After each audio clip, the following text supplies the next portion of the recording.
नाज़िर ॾेई भरिसां ॻोठ हाजी ॾितल में सिंध नाले के घारो लगड़ करे केतिराई ॻोठ पाणी जे लपेट हेठि आयल आहिनि। उन हवाले सां ॾिसूं था अला बख्श जरवार जी ही रिपोर्ट।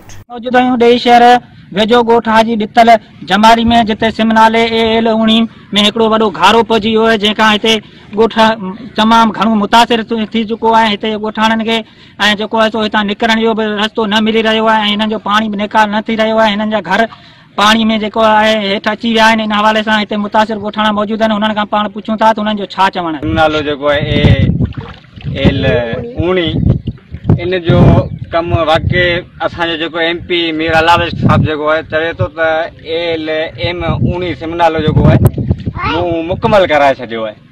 वाक़ई बेशक हू सचो आहे, हू पंहिंजे कागज़नि में मुकमल कराए वियो हूंदो।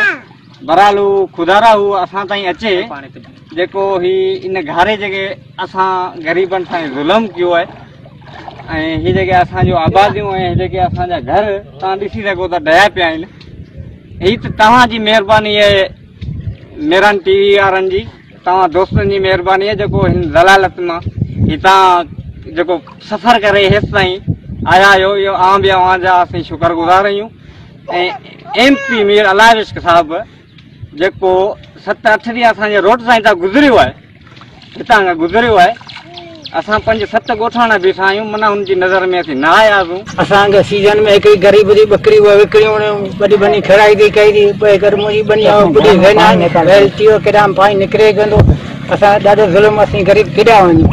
हा पेट बि ग़रीब, बनी ग़रीब, मरी ग़रीब, ॿार केॾा वञूं, असांखे का शइ नथी मिले। सिंध ॻोठ वारनि जा वीचार मां ॿुधा। हिननि जो इहो मुतालबो आहे त DC खां ऐं वज़ीर आला सिंध खां त नोटिस वठी असांजे ॻोठ मां पाणी निकाल कयो वञे। कैमरामैन अज़ीला जरवार सां गॾु अला बख्श जरवार, मेहरान TV न्यूज़।